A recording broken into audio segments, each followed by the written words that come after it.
Don't put your dreams to bed. You've done that enough. Now it's time to stir them up. This is your friend and host, Freedom Fleur, with the Visionary Woman podcast, and I love resourcing the visionary woman, the creative, the artist, the business owner, the risk taker. And on this show, we will talk about what it means to get out of your own way and take your dreams to the next level. Join the conversation. Hello and welcome to the Visionary Woman podcast. I'm your host, Freedom Fleur, and I'm excited to be here with you for this next episode of the Visionary Woman podcast.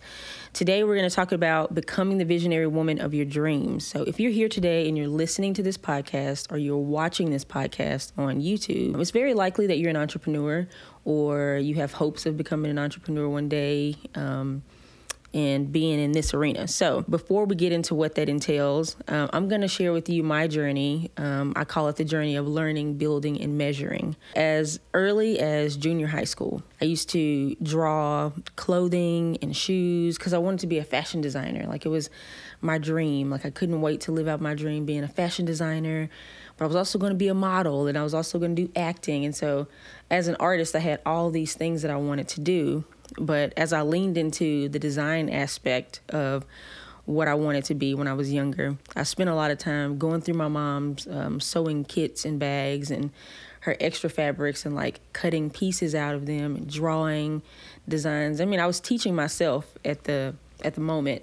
And then when I was doing these things, I was drawing like, okay, here's the name of my business, what my business is going to be called.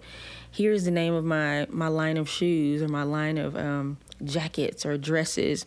And so I had this idea of what I wanted for my life at a very young age, making makeshift tech packs. I didn't know what a tech pack was at the time, but as I look back now, all these years later, I'm like, I was really sitting here making tech packs, okay? So that was crazy. So teaching myself how to do fashion design at a young age, one of my best friends had actually given me my very first sewing machine. And so, even though my mom, my grandmother, and different ones of us had sewn, I knew that I wanted my own sewing machine. And so she mentioned having one. I got my own sewing machine that I got to play around with, mess up all my mom's fabrics with, but she didn't have a problem with it, so that was great. So I used to do that. I had even got to the point where I had put on my own fashion show. So I had got a whole bunch of clothes from Goodwill that I had taken apart and put together and just put like little outfits together, like styled pieces, and some pieces that I had sewn together myself. Not only that, I would go to open calls and go-sees. If you're like in the modeling space, then you know what open calls and go-sees are.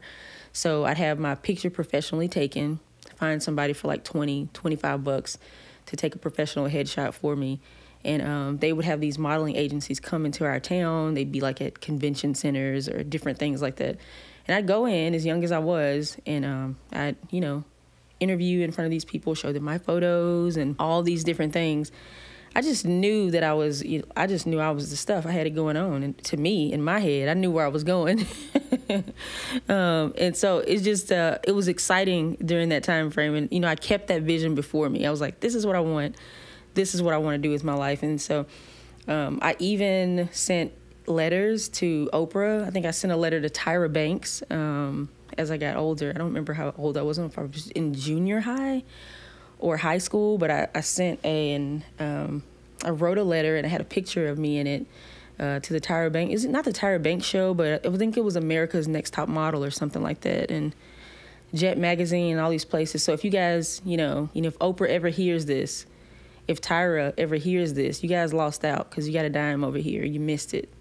But no, seriously. So I was doing all those things. It's like, people say, what made you want to be an entrepreneur? Like, what made you want to start the journey? I'm like, there was something in me when I was a kid, and I know that everybody is not wired that way, but I just had this ambition, and, I just knew that I could make it, and I knew that I could succeed.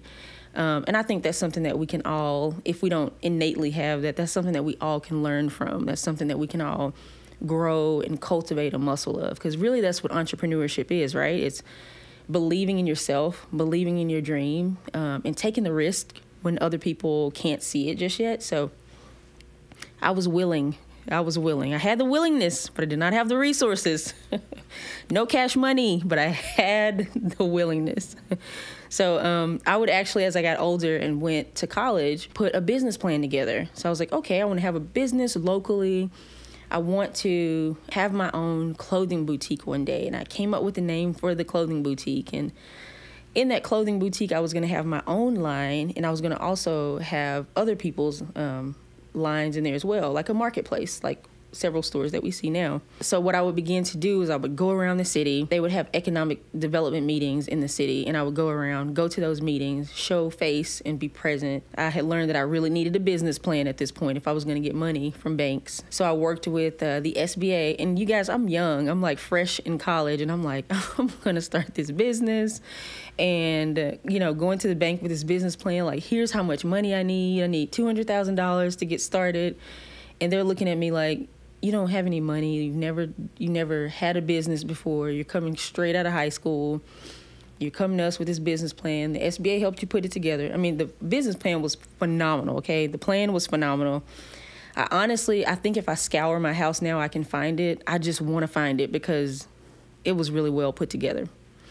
I think it's better put together than my business plan now, if I'm being completely honest, which I don't know if that's sad to say or not, but hey, I had the time then on my hands. But anyway, so put this business plan together. I'm around the city, and I'm trying to get the funds that I need to move my business forward. And, in your business plan, you have to put all these things together, right? You need to put, like, your marketing plan, how much the office is going to cost, and all these projections that it wants in there. And so I was going around the city, meeting with different leasing agents for buildings. And so I found this building that was downtown. If you're from Monroe, Louisiana, it's on Cotton Street, like downtown area right there. And I was like, oh my gosh, this is the perfect spot. It's downtown. It's in the middle of the city. At the time, downtown in Monroe, Louisiana had absolutely no commerce. But for some reason, I had the vision, and I was like, this area is going to be popping. And this is where my shop is going to be at, and my boutique and all these things. And flash back to now, there are several restaurants and boutiques and different things in that area now. But back then it wasn't. It was kind of a little bitty ghost town, but the architecture in the area was beautiful. So I had an idea. I had a vision, guys, a vision. You got to have that vision. Well, I got down there, so I'm meeting with the leasing agent. He's showing me this space. It's really a hold-out building. It has no bathroom. There's no partitions. There's no anything. And he's like, okay, this will be $300 a month. You'll have to get it wired for electricity. You have to do all these things to it or whatever. And, I was immediately like, $300 a month, huh? Broke college kid. I'm eating ramen noodles and mac and cheese out of these little containers. And I'm like, $300. Wow, that's a lot. And then, I'm going to have to put lights in it. So I started thinking, well, I could just bring like light fixtures. It was going to be real ghetto if I had went the way that I was thinking in my head. But anyway, I proceeded to bring my business plan to banks, realizing that, oh my gosh, it really takes money to make money. And so that was a hard reality for me, realizing that I had the skills, I had the vision, I had the dream, but it took so much more than that, And on top of that, I had young girls in my high school who had their own boutiques, who had started boutiques and clothing. They didn't start clothing lines, but they started boutiques and were going to market and stuff. So I knew it was possible to do it, and I had saw it online with people like me doing it as well. So I'm sharing all of this because, this dream has been there for so long, and it's been a swirly path for me as a 3-time CEO, guys. But entrepreneurship is in my DNA. And if I'm talking to other entrepreneurs right now, you know how it is. Maybe you were a kid and maybe you had a lemonade stand or something. You had your little lemonade stand out there, or you were selling, who knows. My little boy wants to sell his baseball cards outside of the house. And he wants to sell them for like $300. I don't know if anybody's going to buy the baseball cards for $300. And if they do, that's a lucrative business model. And I personally think that I need to get into it as well. But, he's got that grit and that, want to start something and want to put something out into the world too. And like that entrepreneurial DNA as well. But I will tell you, one of the things that I learned so far on this path as a 3-time CEO is what I call learning, building, and measuring. Something my husband says is measure twice, cut once. And I actually used to really hate when he said that, I got to be honest. I used to hate it. He's like, you got to measure twice and you got to cut once. And I'm like, what does that mean? Why do you keep saying that? And he's in the federal contracting and construction arena. And so it made sense for him. But, the further I got along in my journey, I was like, what that really is what I've always called myself anyway. And it's a calculated risk taker. And I'm like, okay, I can resonate with that. To measure, make sure that what you're doing, it makes sense. You do have to step out there and take the risk. You do have to do that. But you do have to pay attention to what are the details, what are my strategies behind what it is that I'm doing, so that you're not constantly going back to the start each and every time. Sometimes you do have to do that. Sometimes you got to be willing to pivot as an entrepreneur, as a CEO. But measuring twice, cutting once, it helps so much. So all that to say, that is what my journey has been. It has been one where I have taken the risk to grow, to innovate, to think outside the box, and to believe in my vision and my products and the people that these products and things serve. In the beginning stages of Freedom Fleur, as you guys know, Freedom Fleur was a nonprofit, and we started, with speaking with women at conferences and meeting to do support group work with women who had been through abuse. The first thing I did was digitized a picture. You guys have probably seen the logo. If you go on Freedom Fleur's website, freedomfleur.com, you can still purchase some of those shirts. I call them the OG, but it's a picture of a lady with her the words are going out, and it says, speak up, voice for the voiceless. That was the first thing that I had designed for the movement that it was then. And it was just this shirt that, let women know that, hey, your voice matters, what you've been through matters, all these things. And I actually realized then that it didn't matter what I sold. It didn't matter if I sold Snickers, candy bars, or if I sold business suits, or if I sold hairbrushes, or what it was.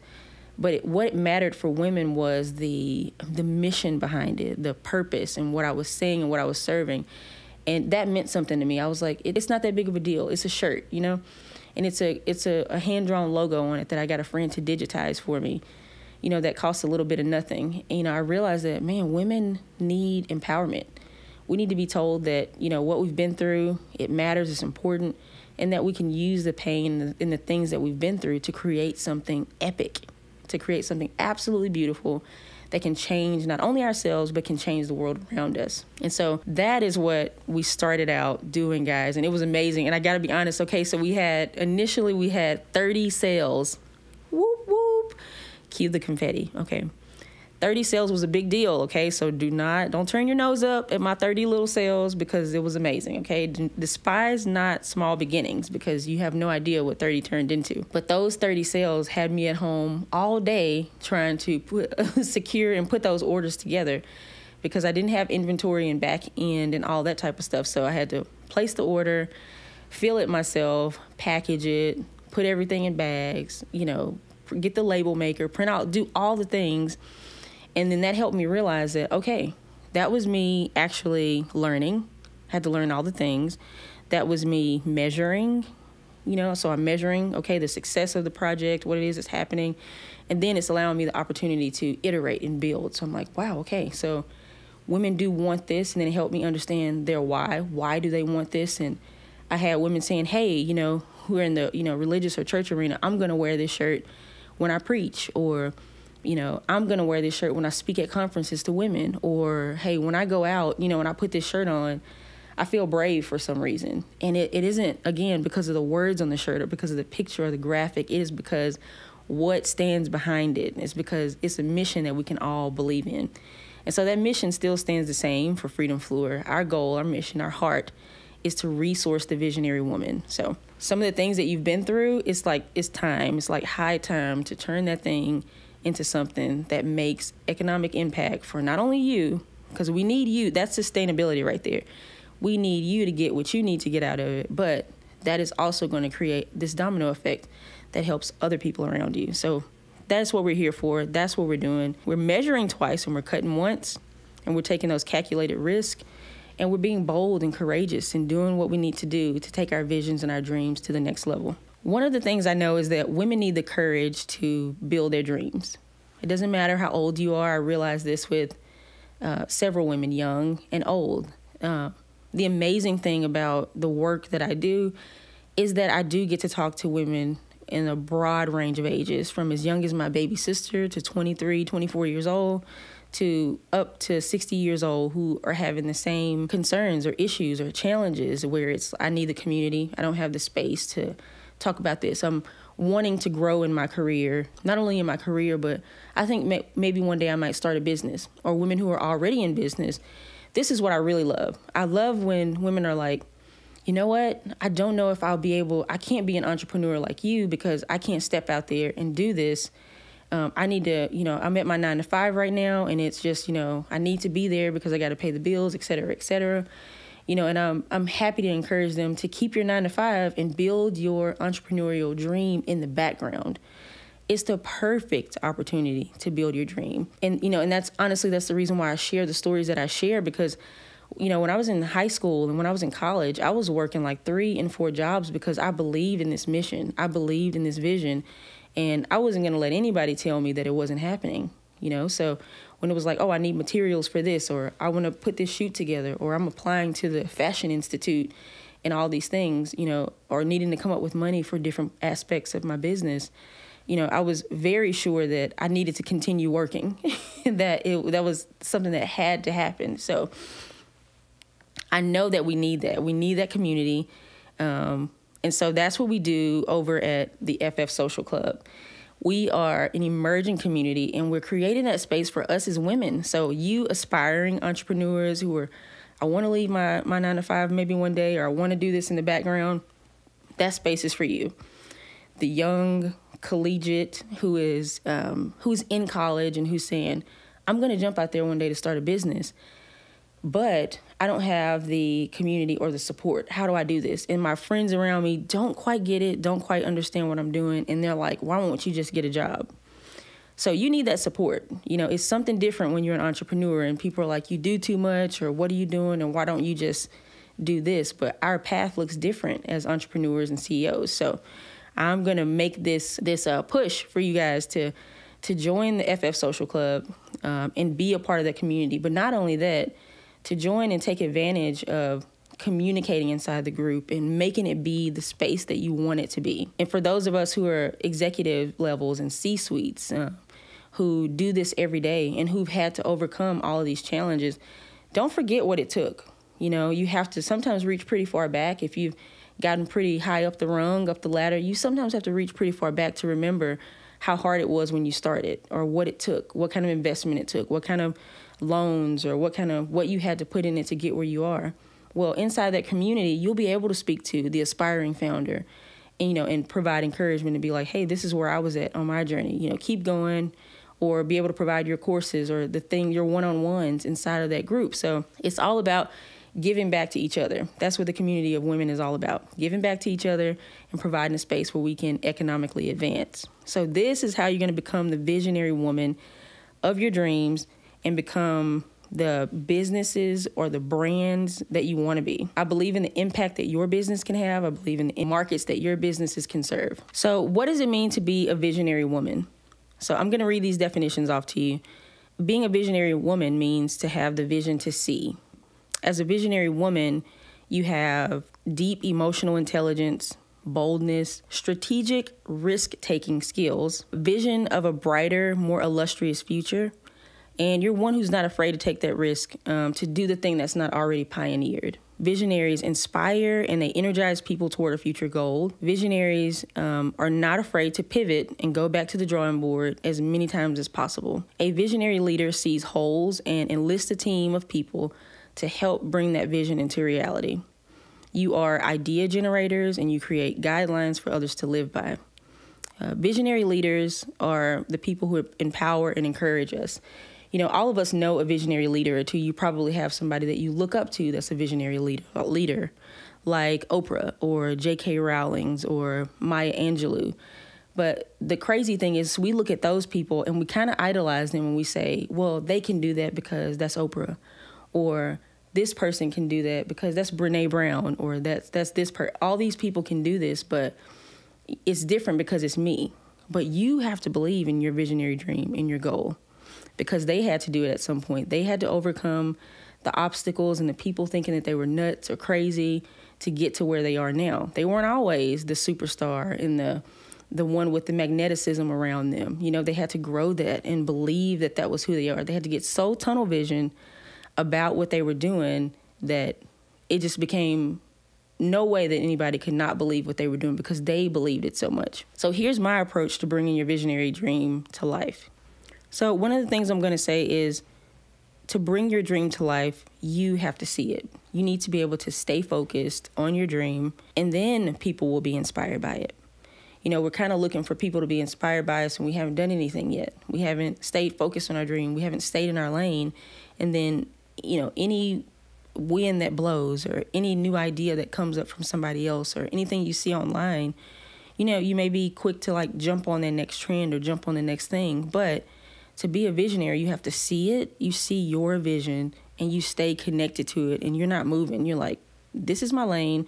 I'm going to drive depth into it until it makes sense. I'm going to make it make sense. I'm dedicated to making this thing make sense. And then people are inspired by that.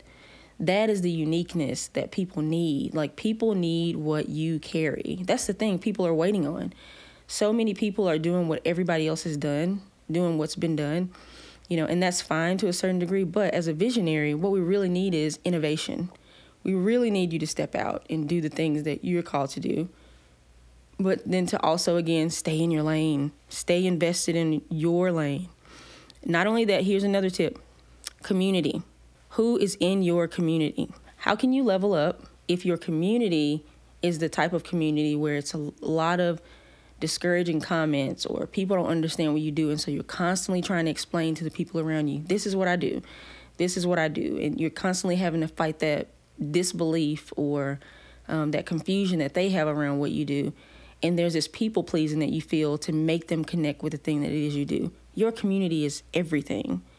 And honestly, if you don't take the time to see who's pulling you up or pulling you down in your community, then it can stop you from leveling up. It can stop you from getting to your next place. And so you have to reposition yourself. Sometimes you're going to have to let go and make peace with the relationships that can't move forward with you. And that's a whole nother topic and a whole nother episode there in itself that we will talk about. We will touch community and real friendships and colleagues and what that looks like and how to discern and how to really understand in a practical way who goes where. That's a huge piece of it, guys, because I see so many women who struggle with that and are not able to advance and move forward because they can't see who goes where. And so people are kind of all over the place in their lives. But we can be better. I don't want us to miss our personal promised lands for not taking the journey seriously and taking the journey ourselves.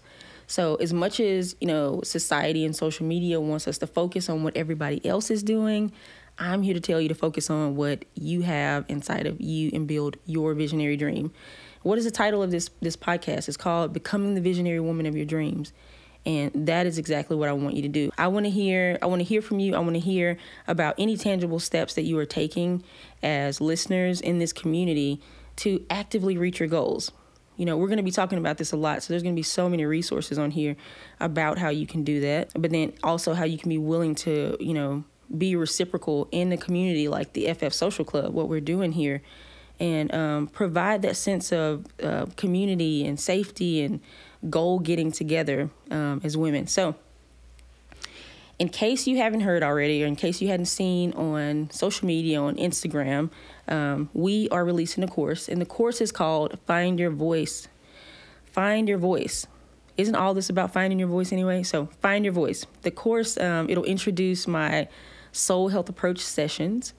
And in those sessions, I'll have toolkits. The toolkit has worksheets and guides. There are journaling exercises and quizzes. It's a pretty hefty workbook, but it's fun. A lot of the pieces of it are reflective. You get to go deep and really dig into what it is, what's keeping you from advancing in your career, what's keeping you from advancing in your entrepreneurial pursuits, and connecting your soul to what it is that you're doing. Because again, I run into women all the time, and the thing is, they have these great businesses, but they're not super connected to the soul of what the organization is, or they want to create something that's impactful, but they're not able to do that, and they don't really know why. So we're going to help you figure out where you got off and how to get back on inside of this course. So don't forget to take advantage of that. We are, of course, running a special promo, as you know about from the last episode, and that's a 7-day free trial for the FF Social Club. You'll see the link in the show notes, ffsocialclub.com. The only place that you can get the Find Your Voice course will be inside of the FF Social Club. And right now we're only offering it to founding members. So founding members are women who come into the platform now as we are building our proprietary software that we'll be using and launching in the year to come. So thank you so much for joining us today on the Visionary Women podcast. I'm excited to see what you do with this information and excited to move forward into next levels with you. Bye. Thanks for listening and joining the conversation today here on the Visionary Women podcast. If you enjoyed this episode and would like to join our growing community, the FF Social Club, please comment, like, and subscribe so that you can be updated on our upcoming episodes and more happening over at freedomfleur.com. To catch the latest from me and to access amazing resources for visionaries just like yourself, please visit me on the web at www.kirstyfleur.com. Thanks again for hanging out with me, and I'll see you next time. Until then, don't forget to be visionary.